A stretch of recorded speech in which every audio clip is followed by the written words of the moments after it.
everybody, it's me, Laura, and today we're going to be doing some dots and swirls, or lentil swirls, or swirls and dots, however which way you want to take it. And I'm going to be taking a little bit of a different approach in the latter part of this video, but I want to go ahead and build it up where you guys see what I do from scratch. So right here, I'm going to be using a mud core. So if you've got your mud clay around, take that out, and you're going to just be taking some color. It just doesn't matter what color. You're going to place this color just randomly around this ball.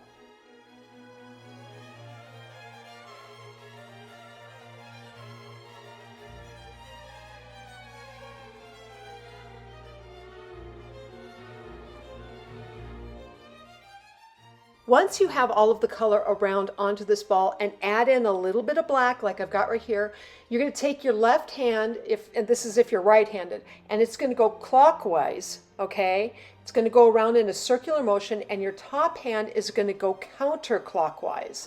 And you're going to cup your hands in doing so to create your lentil swirl.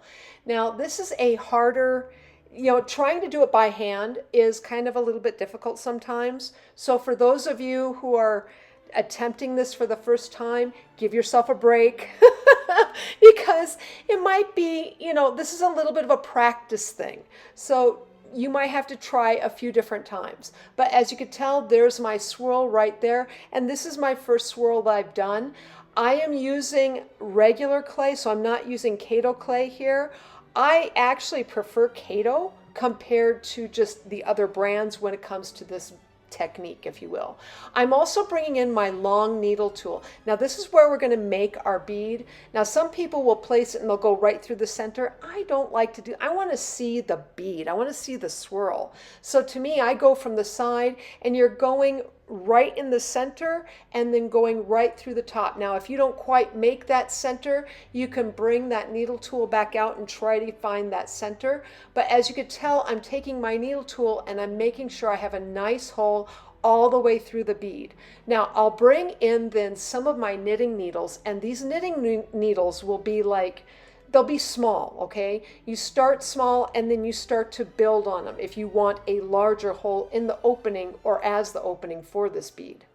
Now with that said, once you have it on that knitting needle, I like to bake it at 275 degrees or 300 if you've got the Kato clay, and bake it for about 15 to 20 minutes. I want to make sure this is thoroughly baked all the way through to its core. Now once I have it baked though, I'm bringing in an eye pin here and I'm just going to place that right into the center of that bead, and then I curl the other end, which gives me pretty much where it can connect into anything else you might have when it comes to a piece of jewelry or anything like that. However, in this case, when I started making this, I was like, I don't really want a bead. I thought, no, I just want a pendant type piece. So I curl it down like this, and then I'm going to add in a jump ring, and I'm going to add in some chain to the other end, creating a really nice pendant.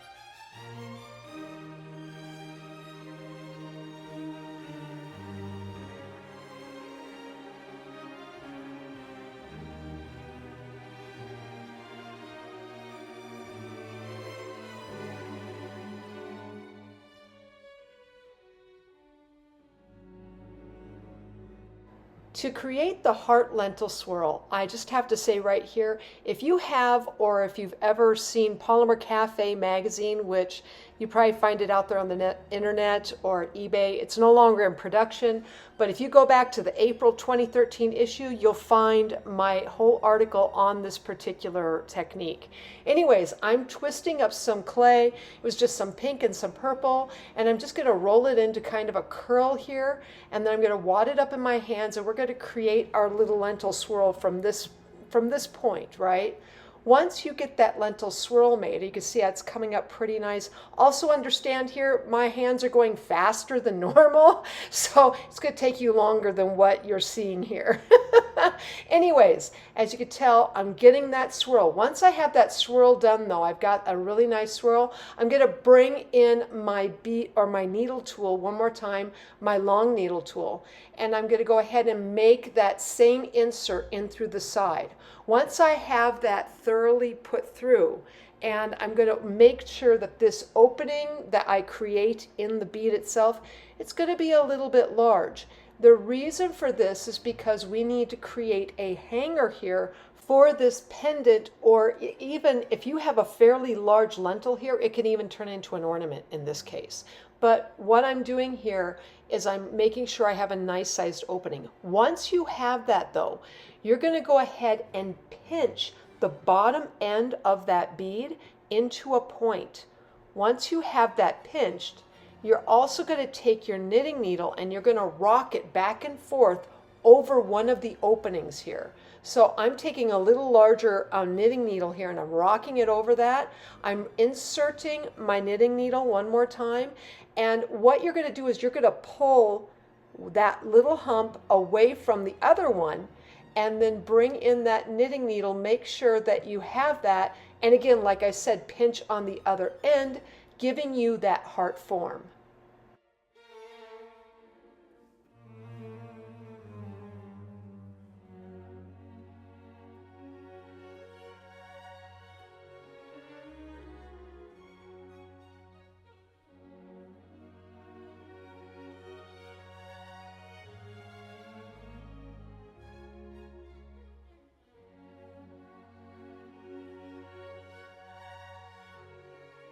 With my heart all nicely shaped, I'm bringing in my needle tools or my knitting needles, and I'm just poking a few holes into this. My center on that one side was not great, so I thought this is a really great excuse to go ahead and poke those holes right ahead of time and then bake it so I could go ahead and put rhinestones into it. I'm also then going to come in with my 22 gauge silver wire. I'm twisting it up, right from the center. Make sure it's a good, I like to have about a foot or so of wire, and then twisting it up and then placing that right down into the center of the heart. This gives you something really to build off of where you can create some really nice curls. I even insert another third wire, and I'll just kind of curl that up on the top around the hanger piece. And in doing so, it is why you need to have a good sized opening through the heart so all of that wire can get through. From there, I then come in with my wire cutter and my needle nose pliers to cut down and curl up my wire.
All right, so now we're going to go ahead and create one of these swirls, but we're going to be using some of my cane ends from some of my previous canes that I've put together. Generally, these are like cane ends from like kaleidoscopes.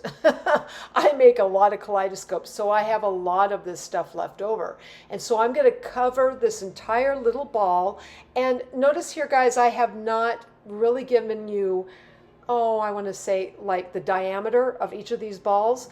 I let you decide on, really how big or how small you want them. In this case, though, in doing this particular technique, You really need to have a larger ball than a smaller one. It's harder to do it in your hands otherwise. And remember, the bottom hand goes clockwise, the other hand on top goes counterclockwise, and you're cupping it and pushing down and creating that swirl all at once. Also, I am using Kato clay in this case. This, I want to say these cane ends were, it was all Kato clay extras. And they create wonderful dynamic colors. And when you do a swirl from the Kato, it's so much better because it's like reducing a cane in a kaleidoscope from Kato clay or from a firmer clay. It takes a little bit longer, but the reduction is so much better. And in this case, the swirl is so much better. I'm also creating that little hole at the top. That's where I'm going to go ahead and put my hanger piece to go ahead and then create this into a pendant piece.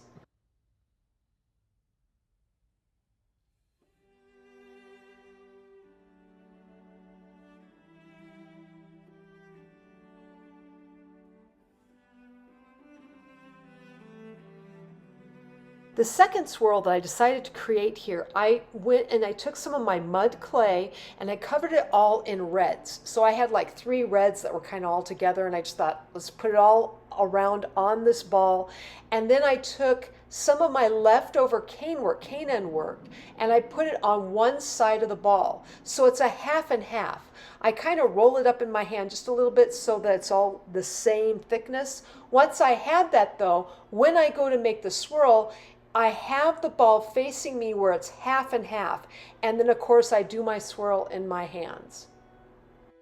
Now the thing is here on this particular lentil swirl, you could tell it's distinctively this really nice swirl pattern on one end of the swirl.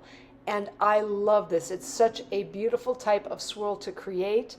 I again take my needle tool, I'm poking a hole at the top once more, and then I'll go ahead and bake this particular swirl, again, 275 degrees, because this has probably got Kato in it, maybe 300, for about 15 minutes. Once I have that though, I'm going to bring in my 22 gauge wire here, and you can tell I'm feeding it through. I'm going to pull it tight from both ends, and then I feed it through once more because I thought there might be enough of an opening there to feed it through with one of those ends, and then we'll use that as the hanging area. I'll take the ends then and then curl those up, really kind of mimicking the swirl itself.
All right, so now I want to come in here. I want to show you a technique I just figure, I kind of came up with on my own. I've seen many people use these acrylic pieces to go ahead and create a standard swirl where the piece, or I should say the acrylic piece, the acetate piece, is on its edge, right? And then it swirls around. And then you get like a 3-dimensional kind of bead or pendant piece, whatever. Instead, here, I take it where I start to push down directly from the top on the clay onto that ball. Now, as I flip this piece over, you can tell I don't swirl up a ton on the other side, but sometimes that's okay. It creates its own little pattern. Sometimes it will swirl and other times it won't. In this case, it sort of did, but the front side is really what I was more interested in. I had, I started with a piece of mud. I covered it in those cane ends, or scrap clay really, but it was Kato clay, and then swirled it up directly using pressure down onto the top of that clay. Now, the thing that I love about this is I can make this into a flat piece, which means I can use my cutters, which I'm doing right here, using my circle cutters to cut down and give me a form that I like through this deli sheet. And look at that, what a beautiful piece.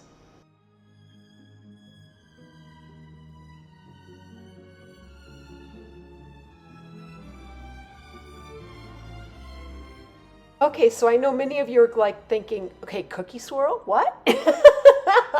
I had made so many of these using the technique where I had, pushed down from flat on the top, that I had a number of them where sometimes didn't look really good on the other side, but because I can cut them with my circle cutters, I could take two separate pieces and put them together, kind of creating this little sandwich, as I put it. And so it looks like a cookie to me. So I'm taking my favorite swirls now, and I'm using a little bit of my liquid clay, and I'm going to go ahead and put some on the back of this because it didn't look that great. And I'll take another type of swirl and use, again, I'll use that little eye pin that I like to make a hook out of so much and place it right on the other side. It looks like a little cookie. I love that part. Okay, maybe I'm weird, but it does. It looks like a cookie to me. And in doing this, it was a thicker kind of, side. Because I had that thicker side, I could bring in something like my stripes here that I would create from my stack and cut a section of this and have that go all the way around the side of this swirl, and it looks absolutely fantastic. Once I get my cookies put together though, I will go ahead and bake these at 275 degrees for about 15 to 20 minutes because it's pretty thick. Once I have that done then, I add in the wire and add in my jump ring and finish these up. So from here, I'm just going to go ahead and let you guys watch my hands talk as I put two of these particular kinds of cookie swirls together.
My next swirl was really kind of boring. I started with some scrap clay, and even though I added in pieces from this cane, which was quite colorful, it wasn't very interesting. And I only added in a few pieces, but it was just very boring. So what do you do with something when you start to swirl it and it doesn't look really good? Well, in this case, I decided to bring in another cane and just one section of it. So this is usually a segmented or one piece of a segmented cane.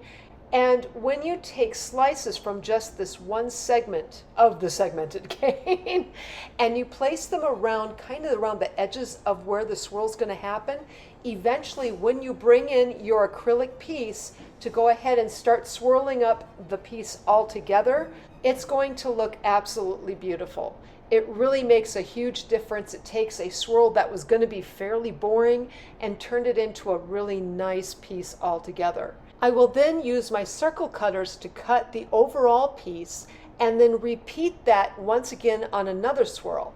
I'll create the cookie swirl together, and then once I have that cookie together and wrapped it in a strip of black, then I'll use my needle tool to come in and create that hole right through the center of the overall swirl altogether. And this will be reminiscent of like how I did my heart swirl. I then add in my wire, and finally at the end I'll throw in some small black dots that I will pre-bake beforehand and glue into the piece later. From here though, I'm going to go ahead and let you guys once more watch my hands talk as I put together this newest lentil swirl with a few dots.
Okay, so this next swirl, I decided to start with some mud and I'm covering it in my blue clay. I decided to switch up my colors a little bit here. And then I'm also going to be bringing in my segmented petal cane, my bullseye cane, and then also some of my just plain checker stripes. And then we're going to put this on the outside of this blue ball. I'm going to then go ahead and create that swirl. And you'll notice here, at least in my mind, the swirl wasn't that great. I wasn't terribly thrilled with it. And so I decided, well, what else can I do to it? From there, I decided if the swirl wasn't going to look any better than what I had gotten going, and I could have added on more clay, but I thought, no, let's go ahead and throw in the dots and use that as the solution to this particular swirl.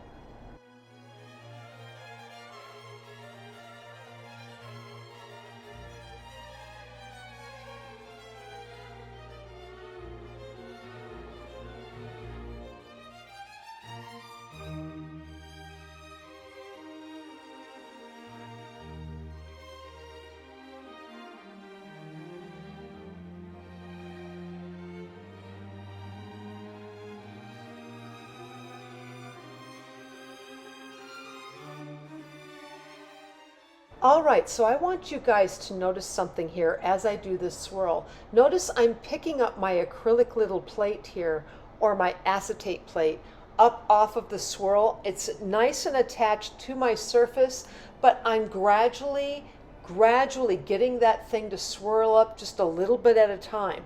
Eventually I get to the point where once I'm like going, I like the swirl, but then I'm like, I push down and I pull it all the way around.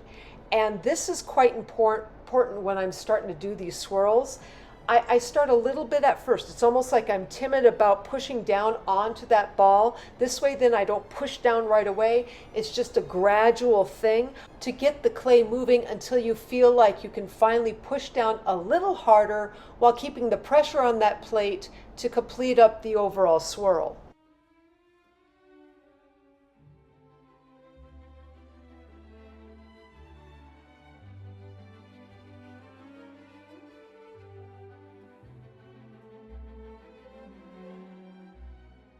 Now that I have my swirl cut, I'm going to bring in a strip of my black clay, which was rolled out on a number 4 setting, 4 to 6, somewhere in there. And I'm going to place that around the edge of this swirl, and then I'm just going to try and cut it flush with my blade.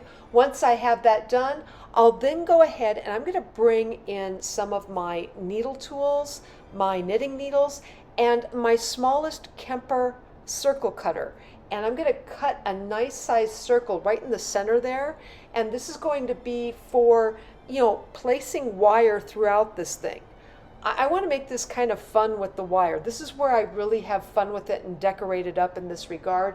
And when I do so, I'm going to bring back in those pre-baked little circles, those little dots, and we're going to place this all over this particular piece once it's baked. I'll then bring back in that wire. I'll throw that wire into this piece overall, along with some rhinestones into those dots, and finish it up. So from here, I'm just going to go ahead and let you guys watch my hands talk as I complete up this final lentil swirl design.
All right, so this is the end result of creating my lentil swirls and dots. Please use this for study and reference. And if you like this video, please like, subscribe, and leave me a comment. I'm always wondering what you're thinking.